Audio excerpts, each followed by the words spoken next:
Astaghfirullah.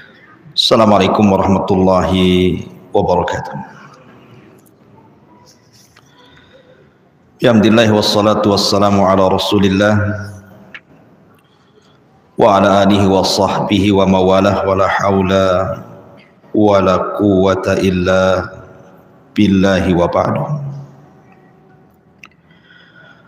Qala Allahu azza wa jalla ya ayyuhalladzina amanu taqullaha haqqa tuqatih wa la tamutunna illa wa antum muslimun. Fa inna asdaqal hadithi kitabullah wa khairal huda huda Muhammadin sallallahu alaihi wasallam wa syarrul umuri muhdatsatuha wa kullu muhdatsatin bid'ah wa kullu bid'atin dhalalah wa kullu dhalalatin finnar.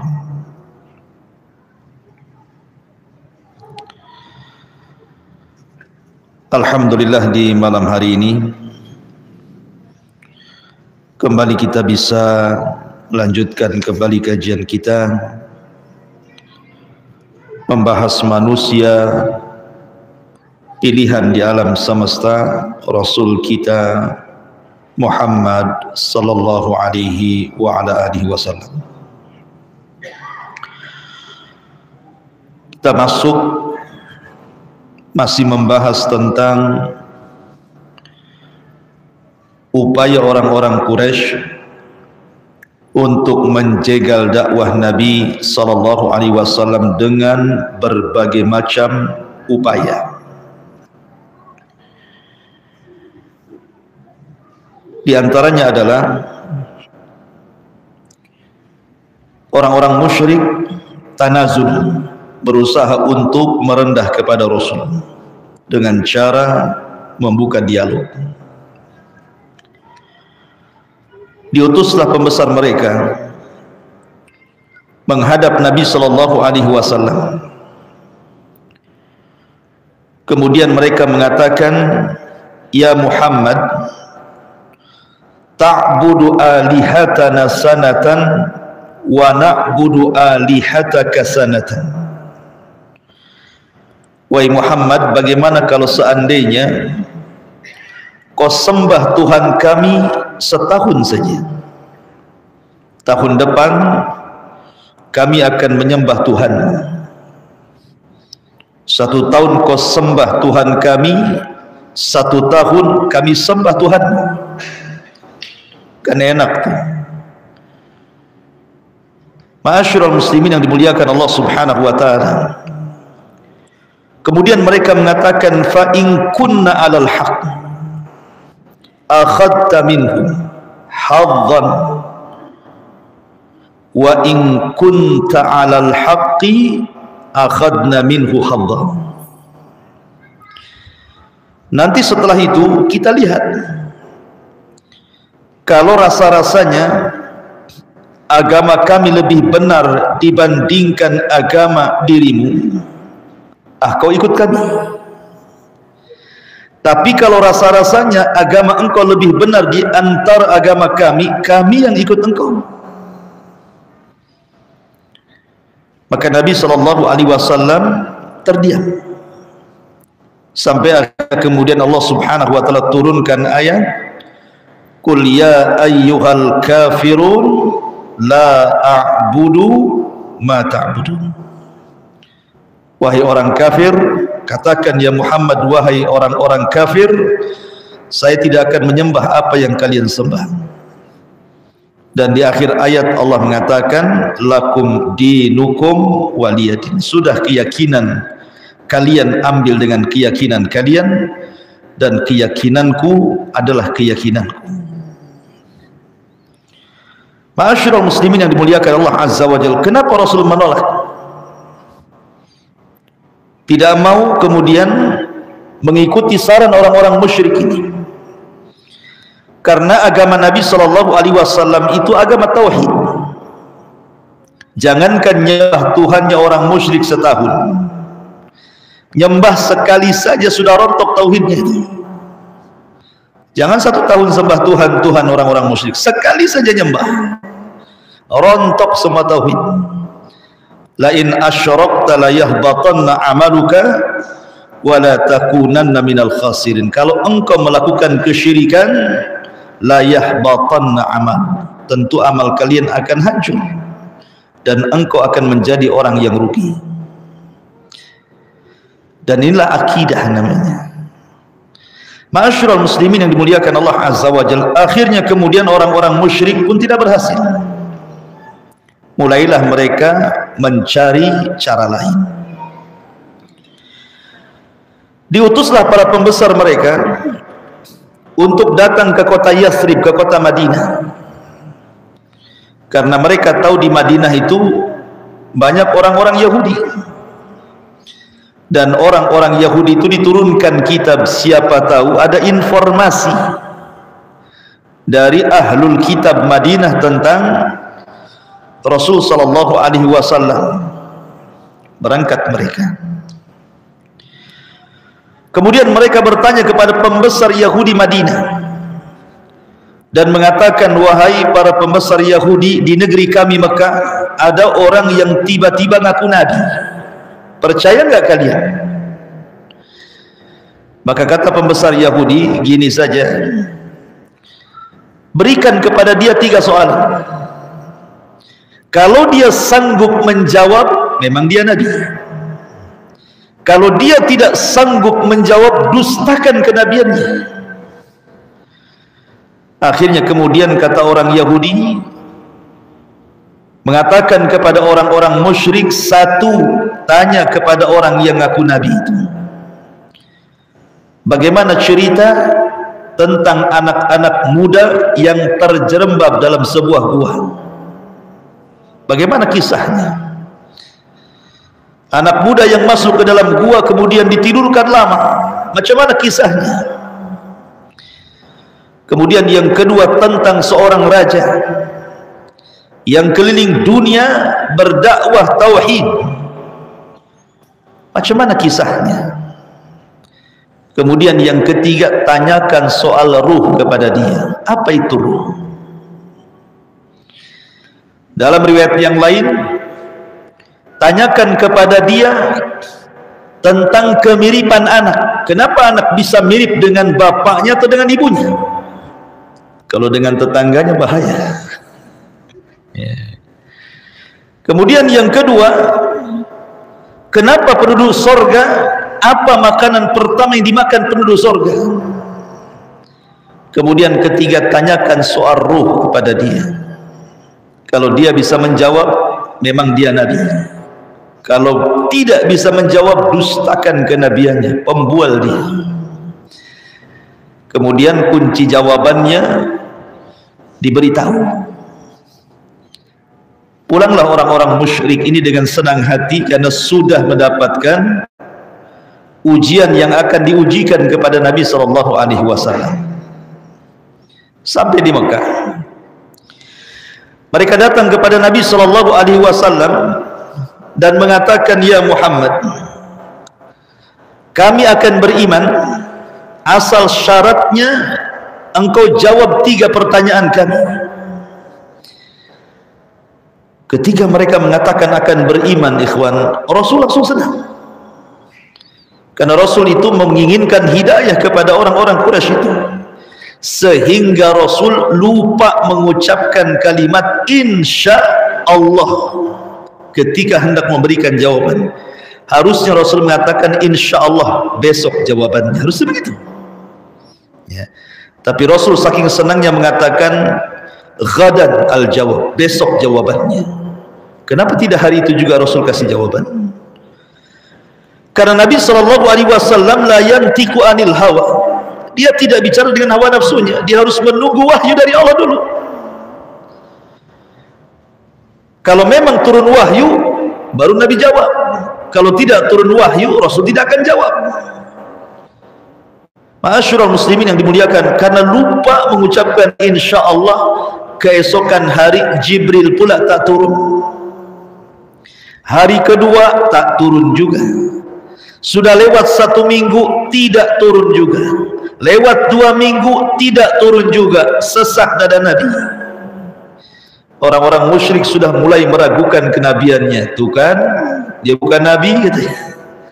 Masa sudah 2 minggu nggak ada jawabannya katanya. Dia janji besok akan dijawab. Ketika sudah berlalu hampir 1 bulan, Nabi sudah semakin sesak dadanya. Maka kemudian Allah perintahkan Jibril untuk menurunkan surat Al-Kahfi. Surat Al-Kahfi, di mana surah Al-Kahfi itu menjawab semua pertanyaan orang-orang kafir Quraisy. Adapun anak-anak muda yang masuk ke dalam gua kemudian ditidurkan 300 abad lebih, mereka lah Ashabul Kahfi, dibacakan ayatnya. Adapun kemudian seorang raja yang berkeliling dunia untuk berdakwah mendakwahkan tauhid, dialah Dzulqarnain, disebutkan ayatnya. Adapun ruh, maka Allah berfirman, yas'alunaka 'anir ruh qulir ruhu min amri rabbi wa ma utitum minal ilmi illa qalila. Mereka bertanya-tanya kepadamu soal ruh.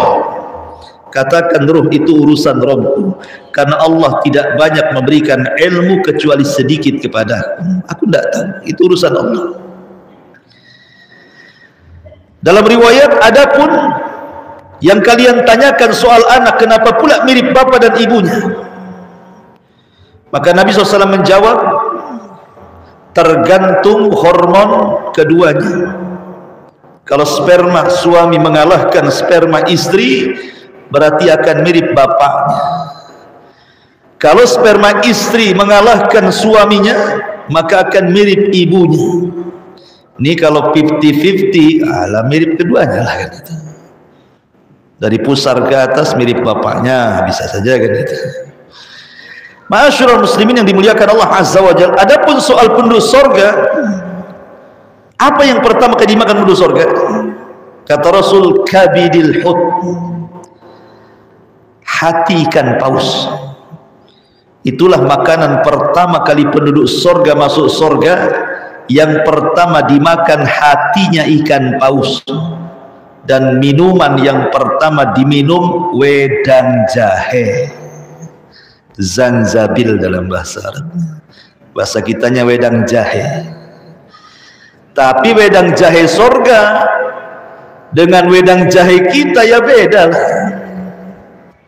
Apalagi wedang jahe set-setan kan. Beda lah. Karena Abdullah ibn Abbas radhiyallahu anhu mengatakan, persamaan sorga dengan dunia itu hanya persamaan nama, bukan hakikat. Karena sorga itu ma la ainun ra'at wala udhunun sami'at wala khatara ala qalbi bashar. Nikmatnya loh tidak bisa dilihat mata, didengar telinga, terbayang pun tidak bisa, saking nikmatnya. Jadi hanya kesamaan nama saja, hakikatnya berbeda. Ma'asyiral muslimin yang dimuliakan Allah Subhanahu wa taala. Tetapi setelah diberikan jawaban dan jawabannya benar, kan mereka menyimpan jawaban kan. Benar jawabannya itu. Tidak juga beriman. A'anzartahum am lam tunzirhum la yu'minun. Kau beri peringatan dia atau tidak, tetap saja degil tidak akan beriman orang-orang Quraisy itu. Gagallah mereka untuk mengatakan Nabi itu seorang pendusta. Ma'asyiral muslimin yang dimuliakan Allah Azza wa Jalla. Kedua, gagal. Mulailah kemudian mereka melakukan aksi ketiga. Nabi SAW apabila berdakwah kepada orang-orang musyrik, selalu mereka diancam oleh azab.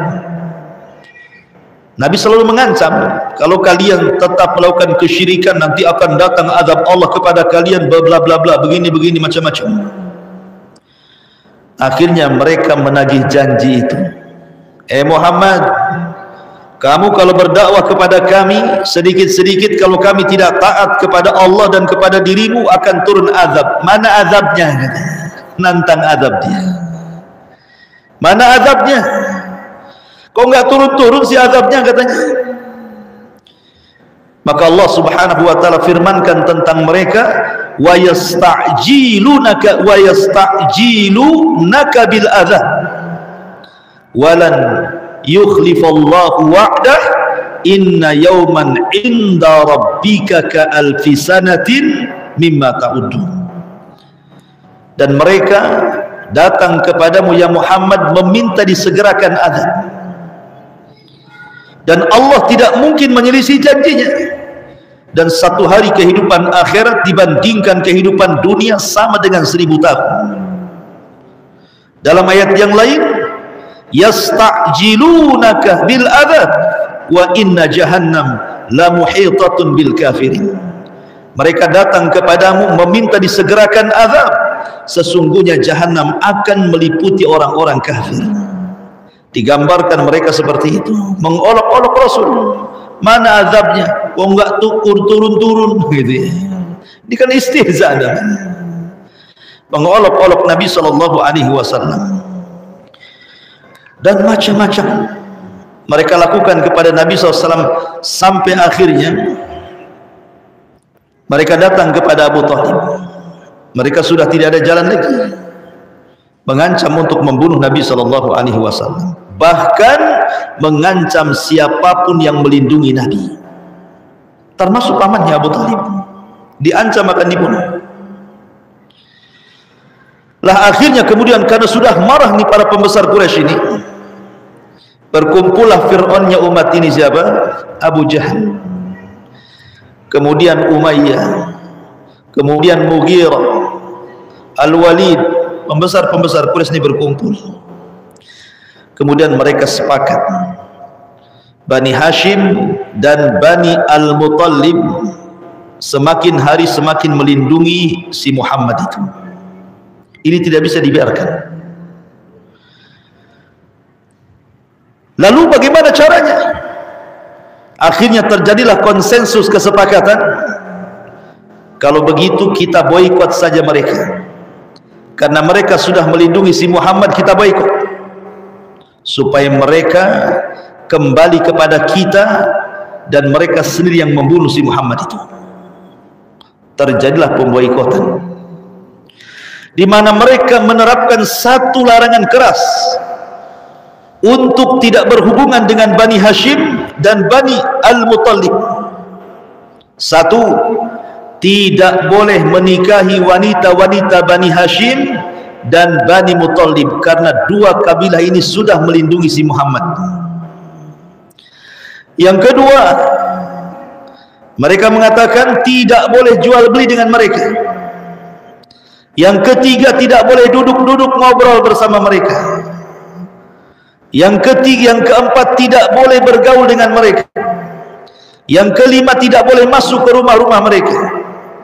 Yang keenam, tidak boleh bicara dengan mereka. Yang ketujuh, tidak boleh menerima sulhah, perdamaian dengan mereka. Dan yang terakhir, tidak boleh ada rasa kasihan sedikit pun dengan mereka. Akhirnya sepakat seluruh kabilah Quraisy memboikot dua kabilah yang melindungi Nabi, Bani Hashim dan Bani Al-Muttalib. Diboikot. Berapa tahun? 3 tahun. Kemudian hasil rapat mereka ini ditulis dalam sebuah kertas, kemudian diletakkan di dalam Ka'bah, bahwa ini perjanjian bersama antar kabilah untuk memboikot Bani Hashim dan Bani Al-Muttalib. Selama perjanjian tergantung di Ka'bah ini, maka selama itu pemboikotan tetap berlangsung. Akhirnya kemudian berlalulah pemboikotan ini sampai 3 tahun lamanya. Akhirnya kemudian mereka pun mulai kelaparan, sampai dikatakan hatta akalu awraqas syajar, sampai mereka memakan daun-daun pohon, wal julud, dan kulit, wa wasalu ad-dharra wal faqr, sehingga banyak di mana-mana terjadi kemiskinan dan kefakiran. Hatta sami'at aswatun nisa'i was sibyan, sampai wanita-wanita anak-anak kecil, bayi-bayi menangis kelaparan. Diboikot 3 tahun.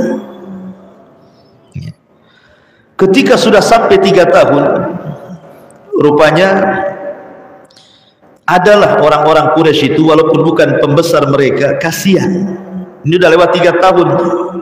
Mereka makin hari makin miskin, makin kelaparan, banyak penyakit dan begitu seterusnya. Ada seorang yang bernama Hisham ibn Amrin ibn al-Harith dari Bani Amir ibn Lu'ay. Dia kasihan. Bagaimana bisa, mungkin bahasa kita, tega-teganya kabilah-kabilah Arab itu memboikot 2 kabilah ini. Mereka sudah makan dedaunan, mereka sudah susah kelaparan.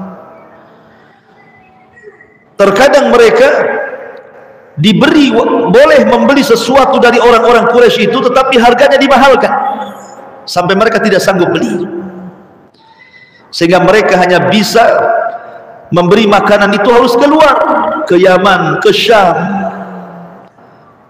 dengan modal seadanya, sehingga tidak cukup bagi mereka untuk dimakan. Maka ada orang yang namanya Hisham ibn Amr ibn Haris ini kasihan. Memang dia bukan tokoh besar, tapi juga satu di antara tokoh-tokoh Quraisy. Dia berpikir, akhirnya dia berangkat kepada Zuhair ibn Abi Umayyah al-Makhzumi. Zuhair ini termasuk daripada bibi dari ibu dari Bani Hashim. Jadi Hisham ini datang kepada Zuhair, ya Zuhair, engkau masih ada kerabat dengan Bani Hashim, kenapa kau diam saja? Kenapa kau tidak tolong mereka? Bergeraklah, tolong saudaramu itu. Kata Zuhair, ya Hisham, macam mana aku akan nolong mereka? Aku sendirian. Kalau kau bisa, carikan kawan. Akhirnya Hisham pun kemudian mencarikan kawan, datanglah kepada Al-Mut'im ibn Adi dan mengumumkakan keinginannya supaya membatalkan perjanjian pemboikotan itu. Akhirnya Mut'im ibn Adi setuju. Kata Mut'im bin Adi, cari lagi yang bisa mendukung kita. Akhirnya Hisham pun kemudian mencari lagi, datanglah kepada seorang yang bernama Bukhtari ibn Hisham, dan dia pun setuju. Kemudian disuruh mencari orang lagi yang sepaham dengan dia. Maka Hisham pun berangkat kepada Zam'ah ibnul Aswad, ayah daripada Saudah bintu Jam'ah, istri Nabi. Akhirnya setuju juga. Kemudian terakhir datang kepada Suhaib ibn Abi Umayyah, akhirnya setuju juga. Ketika sudah ada 5 atau 6 pembesar ini setuju untuk pembatalan pemboikotan itu, akhirnya Hisham ibn Amr ibn Haris ini mengajak teman-temannya untuk tawaf di Ka'bah. Setelah tawaf, maka mereka berteriak, ya ma'syara Quraisy, sesungguhnya perjanjian ini kezaliman, sebaiknya dihapuskan, biarkan Bani Hashim dan Bani Muttalib bebas. Datang Abu Jahal, si Fir'aun ini. Apa kata Abu Jahal? Kadzabta, dusta engkau, wallahi la tusyak, demi Allah tidak boleh perjanjian itu dirobek. Berkata Jam'ah dan mengatakan, anta wallahi akdzab, kalau kami dusta, engkau lebih pendusta wahai Abu Jahal, katanya. Mulai lawan-lawanan sesama mereka. Akhirnya kemudian yang lain mengatakan, engkau benar, memang Abu Jahal itu sangat pendusta. Yang lain mengatakan, iya benar dia pendusta. Yang lain mengatakan, iya benar pendusta. Kan sudah ada rapat sebelumnya. Akhirnya Abu Jahal dikeroyok lah kan. Kemudian Abu Jahal akhirnya bertanya, oke, apakah engkau sudah mengikuti agama si Muhammad? Mereka mengatakan, tidak ada urusan kita dengan agama dia, ini urusan kemanusiaan. Tiba-tiba Abu Talib datang. Ketika mereka sedang berdialog itu, Abu Talib datang. Apa kata Abu Talib? Ya Aba Jahlin, wahai Aba Jahl. Sini saya ingin ngomong, kata Abu Talib. Anak saudaraku, maksudnya Nabi SAW, ingin menghabarkan kepada kalian lewat diriku, sesungguhnya perjanjian itu sudah terrobek dengan sendirinya. Allah Subhanahu wa Ta'ala sudah mengutus rayap-rayap dan memakan kertas perjanjian itu sehingga tidak tersisa kecuali Ismullah. Oh, kaget mereka. Dan selama ini kan tidak tahu itu perjanjian itu sudah robek atau tidak kan itu. Ini kan baru keinginan. Ya. Maka kemudian orang-orang ini mengatakan, ayo kita lihat sama-sama. Kalau yang diucapkan Abu Talib ini benar, maksudnya apa yang dikatakan anak saudaranya benar, bahwa perjanjian itu robek dan tidak tersisa kecuali Bismikallahumma, berarti pemboikotan harus dicabut dari Bani Hashim dan Muttalib. Tapi kalau dia dusta, ternyata perjanjian itu masih utuh, maka terserah kalian mau apakan si Muhammad itu. Akhirnya kemudian sama-sama berangkat menuju ke dalam Ka'bah. Rupanya betul, kertas janjian itu sudah tidak ada lagi, tinggal hanya secuil dan hanya sisa kalimat Bismikallahumma, itu saja. Adapun bulir-bulirnya sudah nggak tahu kemana karena sudah dimakan rayap. Artinya apa yang diucapkan Nabi itu menjadi sebuah kenyataan, ya, karena dia tidak berucap dengan hawa nafsu. Yang diucapkanlah wahyu. Allah sengaja mengutus rayap untuk memakan tuh kertas perjanjian itu. Akhirnya sejak itulah orang-orang Quraisy mencabut pemboikotan itu, sampai memboikot mereka. Lah karena lamanya pemboikotan ikhwan 3 tahun, sehingga Abu Talib pun selama itu mengalami sakit yang semakin hari semakin memarah. Dan kita tahu Abu Talib paman Rasul yang paling membela Nabi kan. Akhirnya Allah takdirkan Abu Talib pun sakaratul maut, meninggal dunia. Saat sakaratul maut Abu Talib, karena Nabi tahu bahwa tidak ada paman yang paling dicintai Rasul dan tidak ada paman yang paling mencintai Rasul kecuali Abu Talib. Dia tidak mau kematian Abu Talib sia-sia. Dia tidak mau kematian Abu Talib di atas kekafiran. Datang Nabi SAW saat Abu Talib sakaratul maut itu. Kemudian Rasul membisikkan di telinga Abu Talib dan mengatakan, ya Abu Talib, qul la ilaha illallah. Abu Talib tidak mau mengucapkan kalimat itu karena sibuk dengan kawannya Abu Jahal, Umayyah, Al-Mughirah, macam-macam di sampingnya, ikut bisik-bisik juga di telinga sebelahnya. Jadi mana satu yang didengar? Nabi membisikkan di telinga sebelah kanan, wahai pamanku, ucapkan la ilaha illallah. Dengan ucapan itu aku akan berhujjah dengan Allah, Allah selamatkan dirimu. Sebelah kiri Abu Jahal mengatakan, hei Abu Talib, apakah kau akan mengucapkan kalimat itu dan membenci agama nenek moyangmu Abdul Muttalib? Jangan kau ucapkan. Akhirnya Abu Talib sesekali memandang Rasul, sesekali memandang kawan-kawan seperjuangannya Abu Jahal, Umayyah. Akhirnya sampai ruh dicabut dari badan Abu Talib, Abu Talib tidak mengucapkan kalimat syahadat.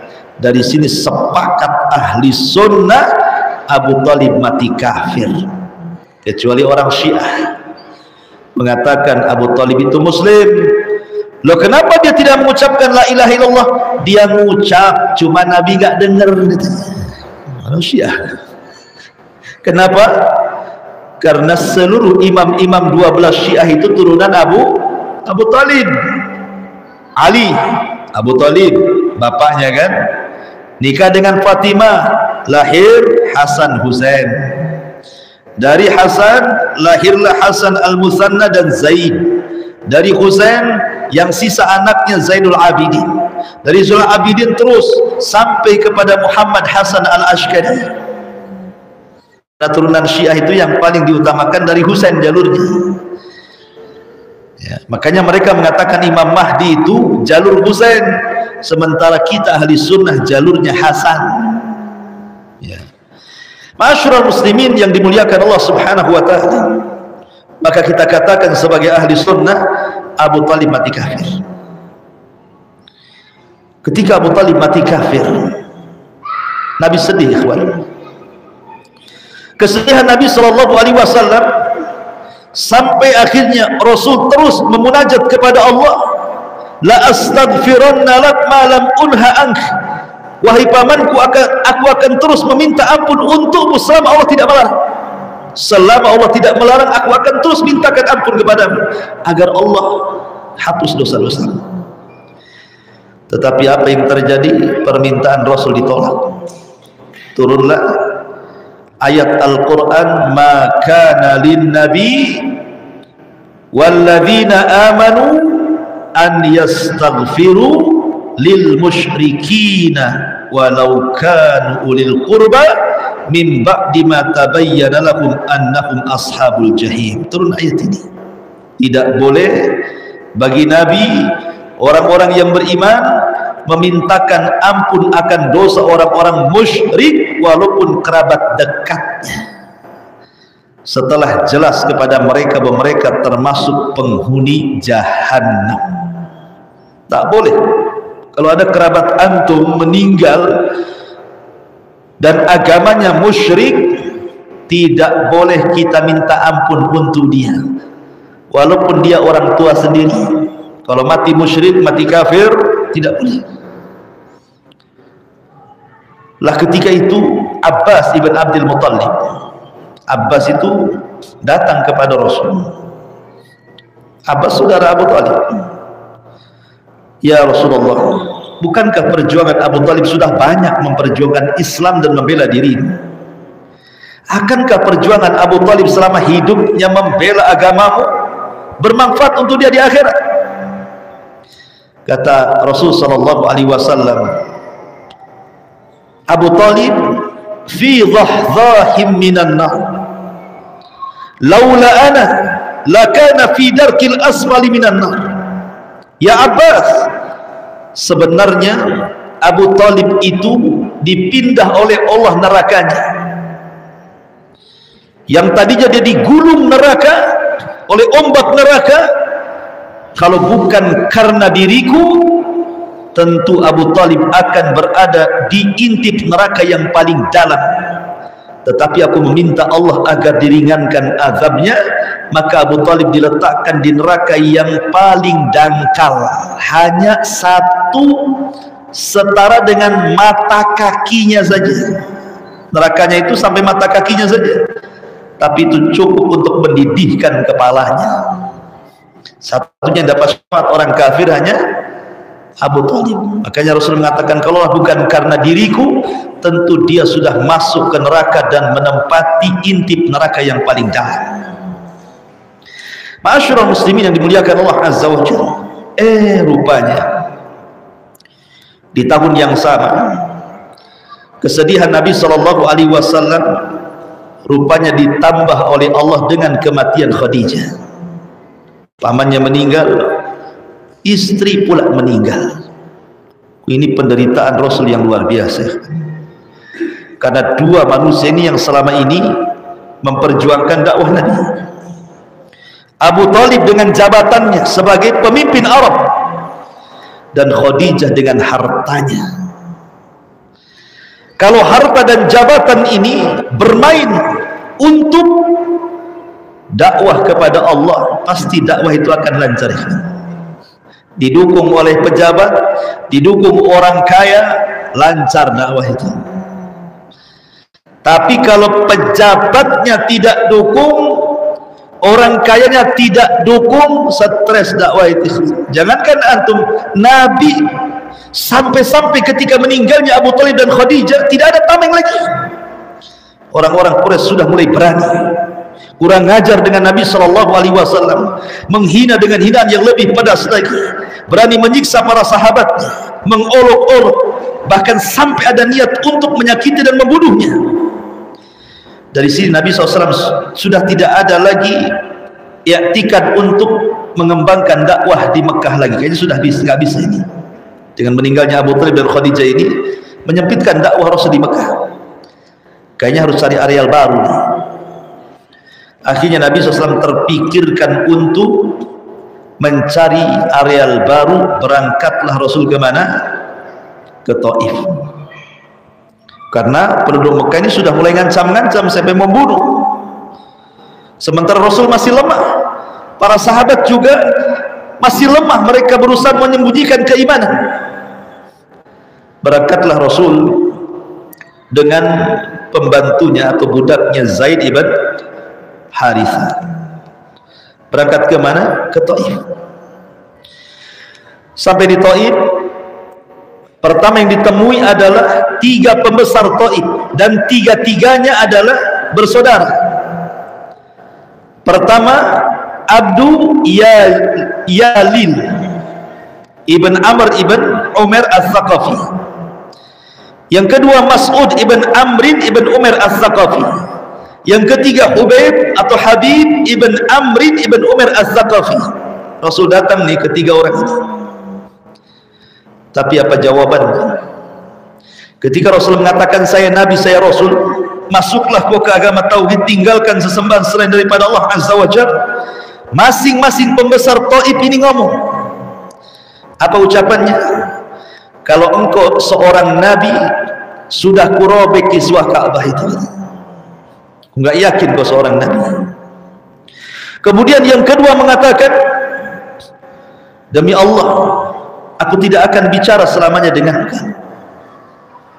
Sebab kalau seandainya kau memang seorang Nabi, maka kau lebih bahaya dibandingkan aku bicara denganmu. Dan kalau memang kau bukan seorang Nabi, lebih lagi aku tidak akan bicara dengan kamu. Kemudian yang ketiga mengatakan, apakah tidak ada Nabi? Kenapa Allah harus memilih kamu? Katanya. Kenapa tidak Abu Jahal saja jadi Nabi? Gitu loh maksudnya. Kenapa enggak Abu Lahab saja jadi Nabi? Kau pula jadi Nabi gitu. Itu kan istihza, mengolok-olok. Maka Nabi SAW 1 hari di Taif ini berdakwah door to door ke rumah-rumah, ke penduduk-penduduk Taif. Rupanya 3 pemimpin Taif ini sudah merencanakan untuk menyakiti Nabi. Kemudian diprovokasilah orang Taif, mulai anak-anak, perempuan, orang tua, laki-laki, semua mengusir Rasul, sepakat diusir dari Taif.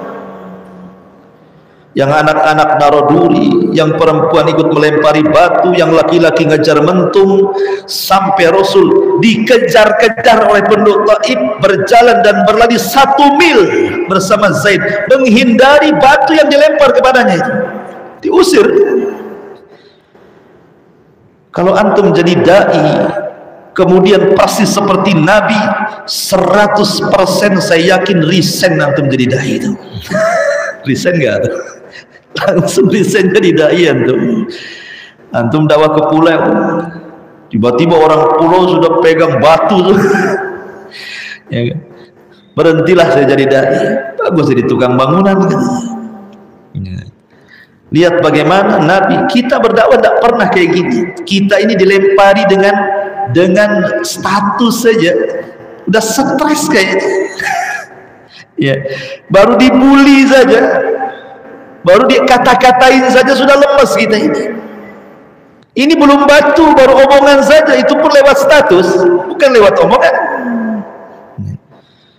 Itu udah sakit hati tuh. Nabi betul-betul dilempari batu. Akhirnya Nabi lari sampai ke perbatasan Mekah. Rasul tidak bisa keluar, tidak bisa ke dalam. Coba bayangkan, mau balik ke Taif dilempari orang Taif, mau masuk ke Mekah nggak bisa karena orang Mekah ngancam bunuh. Mau kemana lagi coba Rasul itu? Dua-duanya berbahaya.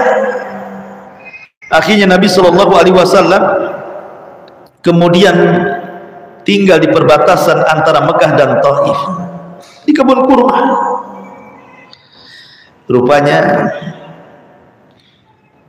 malaikat Jibril melihat kasihan kepada Nabi, melihat iba. Macam mana seorang Nabi dan Rasul, orang mulia, bisa ditolak, dilempari batu. Akhirnya Jibril datang membawa 2 malaikat penjaga Taif. Ayo kita mendatangi Muhammad sallallahu alaihi wasallam. Maka datanglah kemudian malaikat Jibril mengatakan, ya Muhammad, di samping kiri kananku adalah 2 malaikat penjaga 2 bukit Taif. Kau tinggal perintahkan saja 2 malaikat ini, biar 2 malaikat itu mencabut bukit Taif tadi, ditimpakan kepada penduduk Taif yang sudah kurang ajar kepada. Kalau itu di posisi kita, pasti antum iya lempar saja, kurang ajar mereka itu ya. Tetapi Nabi mengajarkan bagaimana as-sabru alal dakwah, sabar di atas dakwah, wa tawassaw bil haqqi wa tawassaw bis sabr. Apa kata Rasul? Allahumma hdi biqaumin fa innahum la ya'lamun. Enggak, aku hanya bisa berdoa kepada Allah, mudah-mudahan Allah berikan hidayah kepada mereka, karena mereka kaum yang tidak tahu aku ini seorang nabi. Kalau mereka nabi, tak mungkinlah mereka melempari batu kepadaku. Dan aku hanya berdoa, mudah-mudahan walaupun mereka tidak beriman, akan lahir anak cucu-cucu mereka yang beriman kepada Allah dan Rasulnya. Itulah kesabaran Nabi SAW ketika menerima tantangan dakwah di Taif. Wallahu alam. Ini sudah isya, kita tutup dengan kafaratul majlis. Subhanaka bihamdika asyhadu an la ilaha illa anta astaghfiruka wa atubu ilaik. Allahu ta'ala alam. Assalamualaikum warahmatullahi wabarakatuh.